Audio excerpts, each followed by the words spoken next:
मीना ने है झटपट सीखे पढ़ने के चटपट तरीके हो, पहेली जो सुलझानी मीना पे है उसकी चाबी। पढ़ो पढ़ाओ और खेलो गाओ, सरल करे ये सबका जीना, चतुर है अपनी मीना। अंग्रेजी या ताता भिन्ना हो, पहाड़े या हो गिनना, कैसे भी हो कठिन सवाल मीना कर दे सब खुशहाल। पढ़ो पढ़ाओ और खेलो गाओ, सरल करे ये सबका जीना, चतुर सबल है अपनी मीना।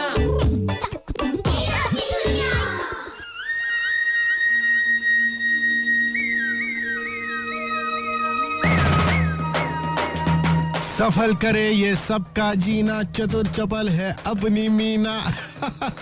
नमस्ते दोस्तों, चलो मिलते हैं मीना से, जो रोशनी और सबीना के साथ स्कूल से वापस लौट रही है। मीना, रोशनी, चलो थोड़ी देर पकड़न पकड़ाई खेलते हैं। ठीक है सबीना। रोशनी, पहले तुम्हारी बारी। आज नहीं मीना, आज मुझे जल्दी घर पहुंचना है। क्यों? क्योंकि आज हमारे घर मधु दीदी आ रही है। मधु दीदी? मधु दीदी कौन है रोशनी? सबीना, मेरे चाचा जी की बेटी है मधु दीदी, पड़ोस के गांव में रहती हैं। आजकल उनके स्कूल की छुट्टियां हैं, इसलिए वो कुछ दिन हमारे साथ रहेंगी।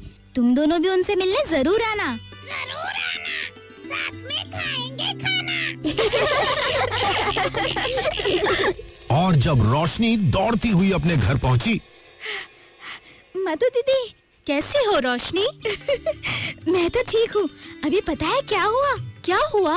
मीना और सबीना मुझे खेलने के लिए कह रही थी, लेकिन मैंने उनसे कह दिया आज नहीं, आज मेरी मधु दीदी आने वाली है। अरे मधु दीदी, ये आपके सामान के पेटी के ऊपर क्या रखा है? ये तो एक हारमोनियम है ना? हाँ रोशनी, ये मेरा हारमोनियम है। आपको हारमोनियम बजाना आता है दीदी? हाँ रोशनी, मैं अपने स्कूल में गाना सीखती हूँ और वहीं मैंने हारमोनियम बजाना भी सीखा। इसे बजाइए ना दीदी। अभी तो माँ, मधु दीदी को कहो ना कि हारमोनियम बजा के सुनाए। रोशनी बेटी, पहले मधु को मुँह हाथ तो धो लेने दो। ठीक है माँ। मधु दीदी, आप अपना हारमोनियम हमेशा साथ लेके घूमती हैं?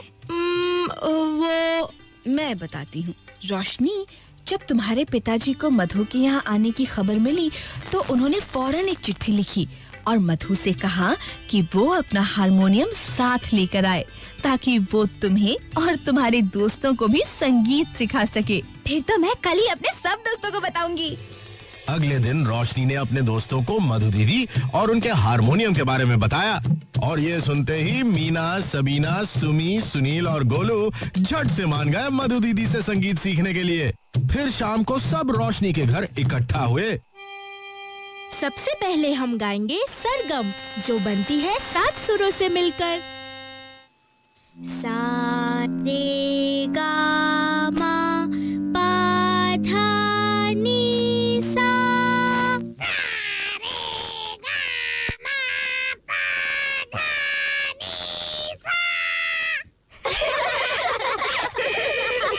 मधु दीदी, मुझे भी आपकी तरह हारमोनियम बजाना है। हाँ गोलू, क्यों नहीं, मैं तुम्हें जरूर सिखाऊंगी।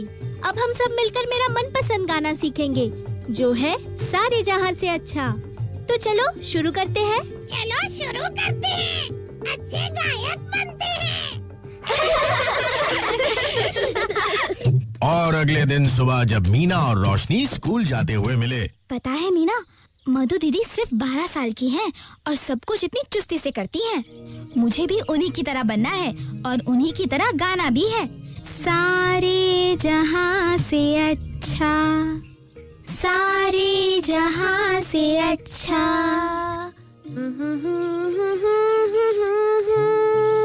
अरे मीना, रोशनी। नरस बहन जी, आप? नमस्ते। खुश रहो मीना, तुम दोनों तो बहुत अच्छा गाती हो। बहन जी, हम रोशनी की चचेरी बहन मधु दीदी से संगीत सीख रहे हैं और उन्होंने ही हमें कल ये गाना सिखाया। अच्छा, जब तुम पूरा गाना सीख लो तो मुझे जरूर सुनाना। जरूर सुनाएंगे नरस बहन जी, परसों तक हम पूरा गाना सीख लेंगे। आप परसों सुबह मेरे घर आइएगा और हम सब आपको पूरा गाना गा कर सुनाएंगे। मैं जरूर आऊंगी बच्चों। नर्स बहन जी के साथ साथ सभी बच्चों ने अपने माता पिता को भी गाना सुनने के लिए बुलाया। और फिर 2 दिन बाद रोशनी, मधु दीदी तैयार है ना? मीना, मधु दीदी पता नहीं कहाँ है। मैंने घर में भी ढूंढा और बाहर भी, पर वो कहीं नहीं मिल रही। नहीं मिल रही?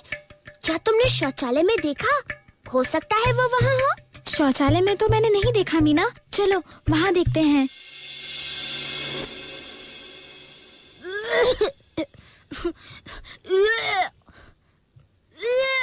मधु दीदी, आप ठीक तो है ना? हाँ रोशनी, बस तबीयत थोड़ी सी खराब लग रही है। नर्स बहन जी आ चुकी है, मैं अभी उन्हें बुलाकर लाती हूँ। सुमी भाग के नर्स बहन जी को बुला लाई और फिर नर्स बहन जी ने मधु दीदी की जांच की। नर्स बहन जी, आज सुबह से ही मुझे बहुत अजीब सा महसूस हो रहा है। बहुत बेचैनी हो रही है, जैसे कि उल्टी से पहले होती है। मधु, तुमने सुबह से अब तक क्या क्या किया है, मुझे बताओ। आज सुबह उठकर मैंने गाने का अभ्यास किया, बकरियों को घास डाली और आंगन की सफाई की। वही सब जो मैं रोज करती हूँ। और हर हफ्ते मैं एक दिन आयरन की गोली खाती हूँ, जो मैंने आज सुबह ही खा ली। मधु दीदी, कहीं ये सब उस गोली की वजह से तो नहीं हो रहा? हो सकता है।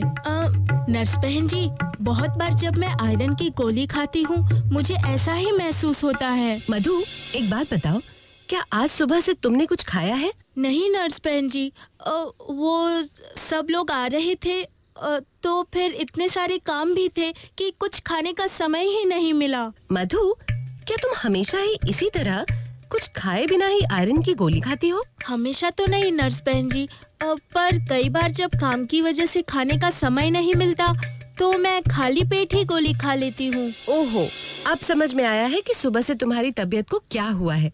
तुमने आयरन की गोली तो खाई, मगर खाली पेट। मैं कुछ समझी नहीं नर्स बहन जी। मधु, ये बात हमेशा ध्यान रखना कि आयरन की गोली हमेशा खाना खाने के बाद लेनी चाहिए। खाली पेट गोली लेने से उल्टी जैसा महसूस होता है। तुम्हारे साथ भी यही हुआ है। ओह, मुझे तो इसके बारे में मालूम ही नहीं था। नरस बहन जी, क्या मधु दीदी को अभी भी हर हफ्ते ये गोली खानी चाहिए? इसे खाने से तो उनकी तबीयत खराब हो जाती है। रोशनी, मधु अभी 12 साल की है और हर लड़की को 10 साल की उम्र के बाद हफ्ते में एक बार आयरन की गोली जरूर खानी चाहिए। ये उनकी सेहत के लिए बहुत फायदेमंद है। देखो, मधु आयरन की गोलियां खाती है, तभी तो सब काम चुस्ती से और ध्यान लगाकर कर पाती है। बस ध्यान रहे कि हमेशा इस गोली को खाने के बाद लेना चाहिए, खाली पेट नहीं। मैं आगे से जरूर इस बात का ध्यान रखूंगी नर्स बहन जी। पर मधु दीदी, हम आज के कार्यक्रम का क्या करें? सभी लोगों के आने में अभी थोड़ा समय है रोशनी, तब तक मैं कुछ खा के आराम कर लेती हूँ और फिर हम सब मिलकर लोगों को सुनाएंगे एक सुरीला गाना। एक सुरीला गाना, मिट्टू से भी गवाना। भाई वाह, अब तो मैं भी मधु दीदी से गाना सीखूंगा।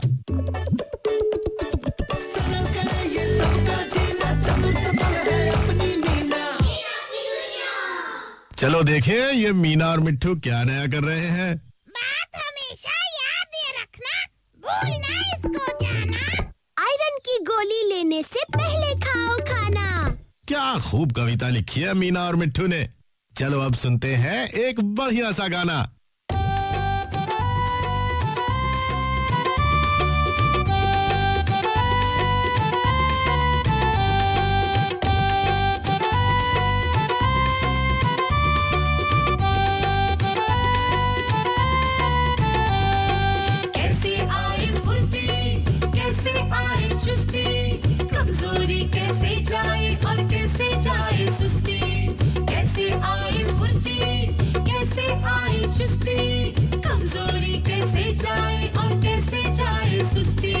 बोलो बोलो बोलो बोलो बतलाओ। मैं बताऊं दीदी? हाँ हाँ बोलो मीना।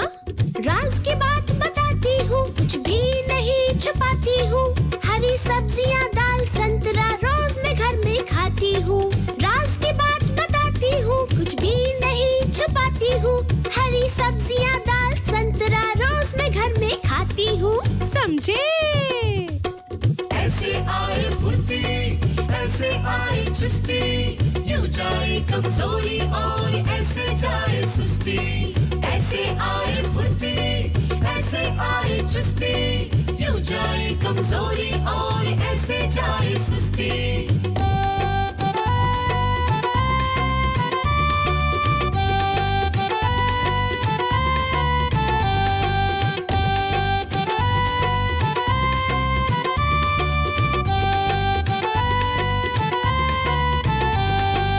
अच्छा अब बताओ कैसे भूख लगेगी जो कि ताकत देगी, तन में खून बढ़ेगा और चेहरे पे चमक रहेगी। कैसे भूख लगेगी जो कि ताकत देगी, तन में खून बढ़ेगा और चेहरे पे चमक रहेगी। मैं बताऊं दीदी? हाँ बोलो रानो। मैं भी सब बताती हूँ, कुछ भी नहीं छुपाती हूँ। तिल के लड्डू गुड़ और आंवला खाना खा के खाती हूँ। मैं भी सब बताती हूँ, कुछ भी नहीं छुपाती हूँ। तिल के लड्डू गुड़ और आंवला खाना खा के खाती हूँ। हाँ अब समझे। ऐसे आए फुर्ती, ऐसे आए चुस्ती, यूं जाए कमजोरी और ऐसे जाए सुस्ती। ऐसे आए फुर्ती, ऐसे आए चुस्ती, यूं जाए कमजोरी और ऐसे जाए सुस्ती।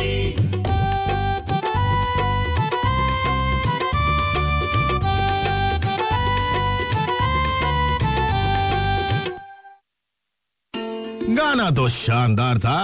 अब देखें मीना की बहन जी आज क्लास में बच्चों को कौन सा खेल खिला रही है। प्यारे बच्चों, आज हम खेलेंगे कड़ियाँ जोड़ पहेली तोड़। मैं तुम्हें एक चीज से जुड़ी 3 कड़ियाँ बताऊंगी और तुम्हें बताना है कि वो चीज क्या है।